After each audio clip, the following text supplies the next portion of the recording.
네, 주식 투자자들의 눈이 잭슨홀 미팅에 쏠려 있습니다. 잭슨홀 미팅은 미 서북부 와이오밍주 그랜드 티톤 국립공원 아래에 있는 작은 시골 마을에 사는 행사인데요. 여기서 우리 시간으로 26일 열리는 심포지움에서 제롬 파월 미 연준 의장이 금융긴축에 관해 어떤 입장을 밝힐지 주목하고 있는 거죠. 양준석 가톨릭대 경제학과 교수 모시고 잭슨홀 미팅 전망해 보겠습니다.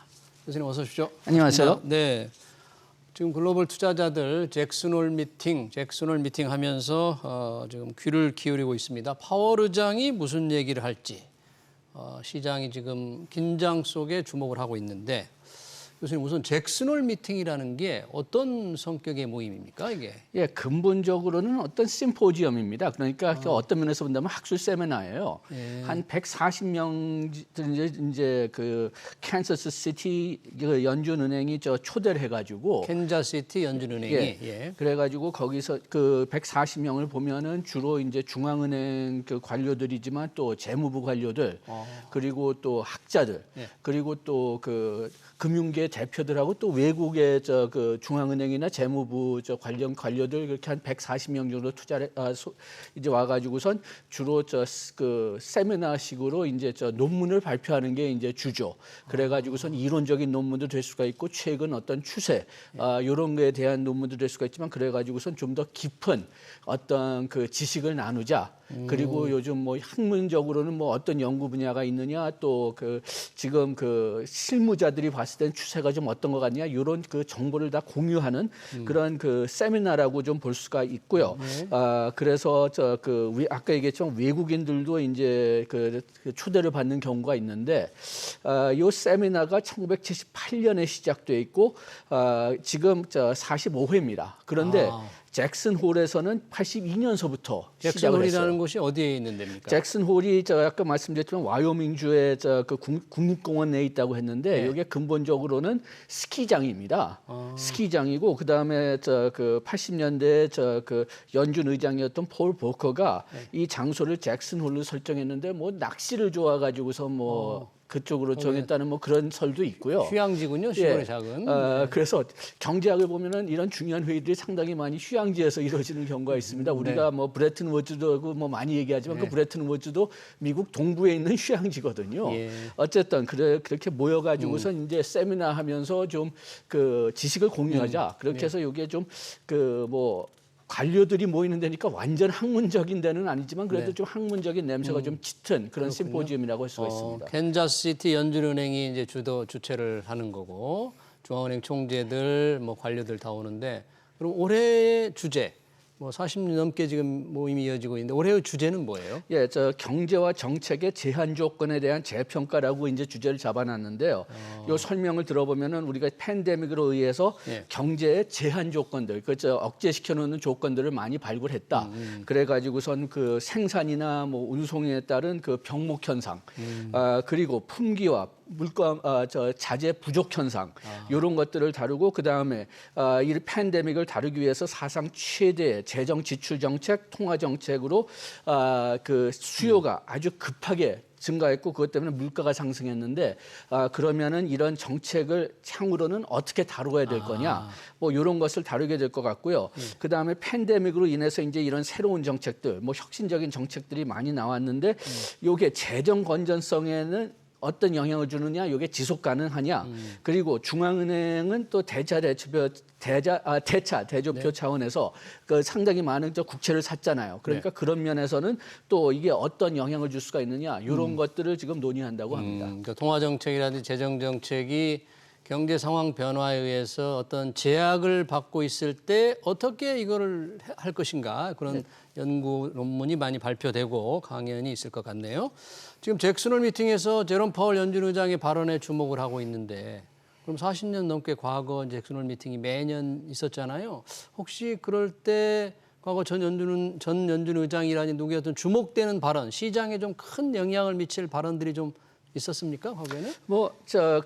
그린스펀이 그 의장이었을 때는 뭐 아시아 통화 위기나 멕시코 문제들 이런 것들을 먼저 잭슨홀에서 얘기했기 때문에 그게 좀 주목받은 적은 있고요. 예. 그 다음에 뭐 거품의 파열에 대해서 그 외환 위기들이 터지면서 그러면서 그 거품의 파열은 뭐 사후에 명확히 알 수 있다 뭐 이런 식으로 발언한 적이 있지만은 진짜 잭슨홀 투자자들이 잭슨홀에 그 관심을 보이게 된 것은 버냉키 시대에서부터라고 좀 얘기를 할 수가 있는데요. 벤 버냉키 의장인데. 의장이. 예. 그런데 그 99년에 버냉키가 의장이 되기 전에 프린스턴 대학 교수로 여기서 논문을 발표한 적이 있는데 그때 융통적 인플레이션 목표제라는 그 가능성을 좀 제시했다고 합니다.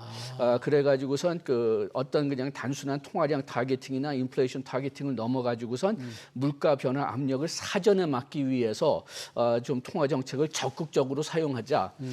그 다음에 사전 대응하기 위해서 또 이제 그 융통성을 유지하자. 융통성 있는 인플레이션 대책. 그러니까 결과적으로 보면은 그 예측성을 좀 줄이기는 했지만은 그래도 그 중앙은행이 앞서 나가서 통화 정책을 사용해서 좀 그 인플레이션을 막을 좀 책임이 있다. 예. 뭐 이런 식으로 발표를 했는데 뭐 그 전에도 그 연준이 이런 것을 안 한 거는 아니지만은 그렇지만은 요게 그 버냉키가 의장이 된 다음에 그 다음에 그 어떻게 그 움직일 거냐 거기에 대한 힌트를 줬다고 또 많이 관심을 그 나중에 좀 보였고요. 그 다음에 2010년에는 그 QE를 처음 설명하면서 그러면서 오퍼레이션 트위스트 그러니까 지금 미국의 금리가 상당히 떨어져 있는데 그걸 더 떨어질 수는 없으니까 장기 금리를 내리기 위해서 장기 국채를 사겠다. 장기 국채를 사서 사서 그 단기 금리는 떨어질 만큼 떨어졌으니까 그 장기 국채 사가지고 장기 금리를 떨어뜨리는 전략을 쓰겠다.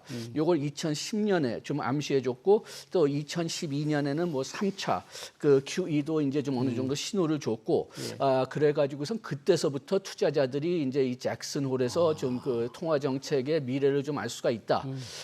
그런 그 생각을 가져가지고선 그때서부터 잭슨홀이 굉장히 많은 그 관심을 받게 돼 있고요. 그 다음에 옐런 시대하고 파웰 시대에 들어가서도 역시 그런 기대가 있기 때문에 한쪽으로는 그 좀 그 학문적인 세미나의 분위기가 계속 유지되기 때문에 어떤 정책의 구체적인 얘기는 좀 피할지 몰라도 그래도 지금 그 연준의 어떤 철학이라고 할까요? 어떤 그 지금 세계를 어떻게 보고 있느냐, 목표를 어떻게 잡고 있느냐 그런 좀 그 깊은 그 설명은 있을 가능성이 있으니까. 그렇군요.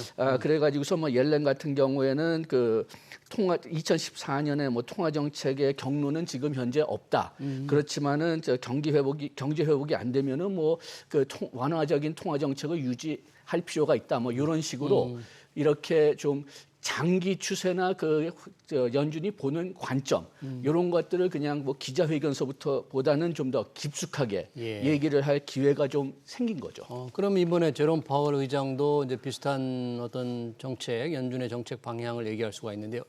언제 파월 의장은 강연을 하게 되나요? 우리가 좀 직접 들을 수도 있나요? 예, 지금 유튜브나 그 미국 신문에 들어가면은 아마 실시간으로 중계를 할 겁니다.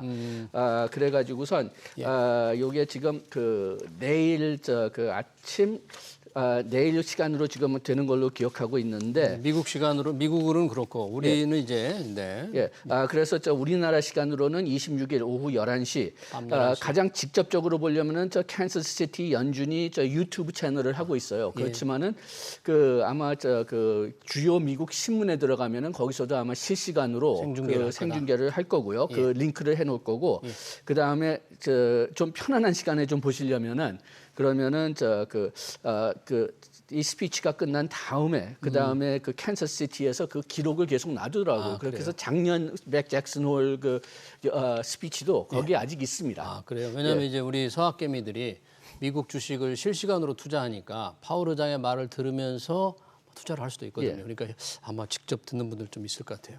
파월 의장 그러면 정말 이번에 어떤 얘기를 할까요? 지금 금융 긴축, 자이언트 스텝을 2차례나 밟았는데 뭐 그런 어떤 신호를 확실히 보낼까요? 어떻게 예상을 하십니까? 지금 큰 변화는 없을 거라고 보는데요. 우리가 지금 그 지난주에 7월 회의록이 나왔는데 거기서 굉장히 생각보다는 연준이 그 매적이다. 상당히 공격적으로 나올 공격적으로. 거다. 뭐 그렇게 지금 그 결과가 나오고 있는데 아마 그 말을 계속 반복할 것으로 지금 보고 있습니다.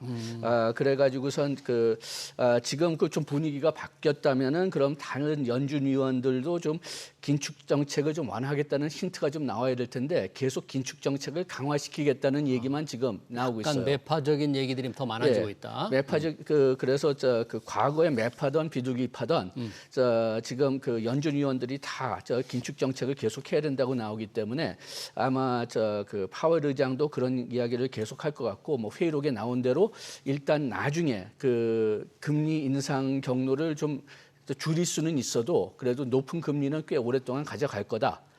그렇게 얘기할 가능성이 높다고 보고 그다음에 또 그 7월 회의록에 보면은 지금 그 원유 가격은 떨어지긴 했지만은 그 월별 인플레이션이 0%였어요. 그래서 그 석유 가격은 떨어졌지만 다른 물가들은 올라갔다는 거거든요. 그렇게 해서 올라간 분야를 본다면은 식품, 그 거주지, 특히 또 서비스 그쪽에서 많이 올라갔으니까 이게 인플레이션이 좀 더 광범위하게 좀 올라가는 게 아니냐.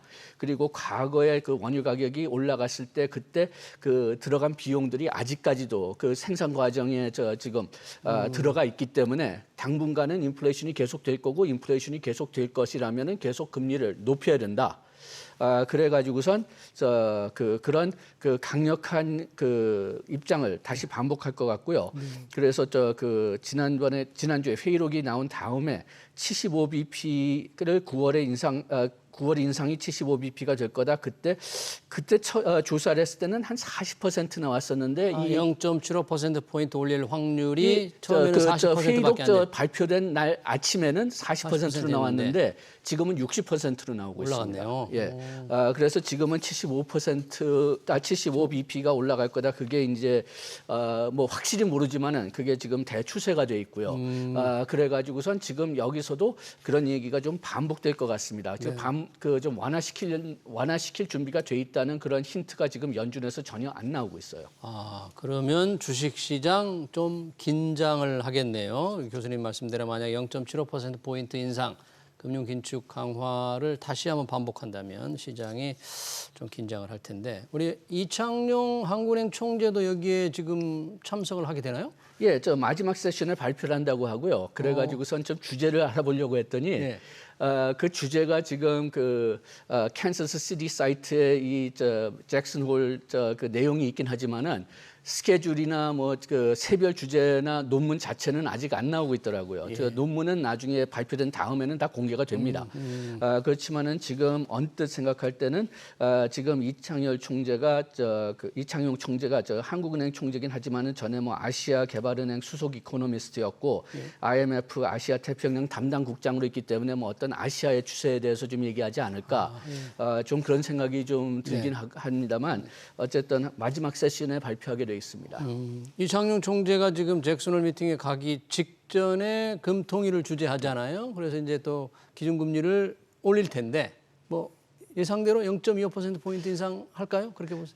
지금 봤을 때는 25bp라고 보고 있어요. 그게 꼭 바람직하냐 그거는 조금 좀 애매합니다. 제 생각으로는 미국이 만약 진짜 9월에 75bp를 올린다면은 우리나라가 지금 50bp를 올리는 게 좀 더 낫지 않나 생각되거든요. 그런데 지금 연준이 어떻게 행동할지는 확실히 모르니까 그리고 또 지금까지 한국은행에서는 25bp 올리겠다는 그런 힌트를 많이 줬으니까 그러니까 25bp를 올릴 가능성이 제일 높기는 할 것 같은데 만약 9월에 진짜 그 연준이 75bp를 올린다면은 우리나라가 뭐 금리 역전이 될 뿐만이 아니라 좀 상당히 큰 범위로 역전이 되게 되거든요.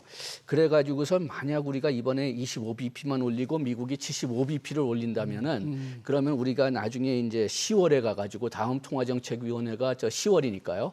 그때 50bp를 늘려야 되지 않을까 좀 그런 생각이 좀 들긴 하거든요. 그 원화의 약세 추세를 좀 줄이기 위해서 또 인플레이션을 좀 줄이기 위해서라도 그렇지만은 아직 미국의 결정이 확실치 않으니까 우리나라 결정도 지금 좀 애매할 수밖에 없죠. 지금 일단 이창용 총재는 이달 25일 금통에서 0.25%포인트 예고를 했으니까 그렇게 올리지만 연준에 따라서 다음 회의, 10월 회의에 어떻게 해야 될지 조금 큰 부담이 되겠네요. 네, 알겠습니다. 투자자들의 관심이 모아지고 있는 미 연준의 잭슨홀 미팅 관련 얘기 잘 들었습니다. 지금까지 양준석 가톨릭대 경제학과 교수였습니다. 고맙습니다. 고맙습니다. 네.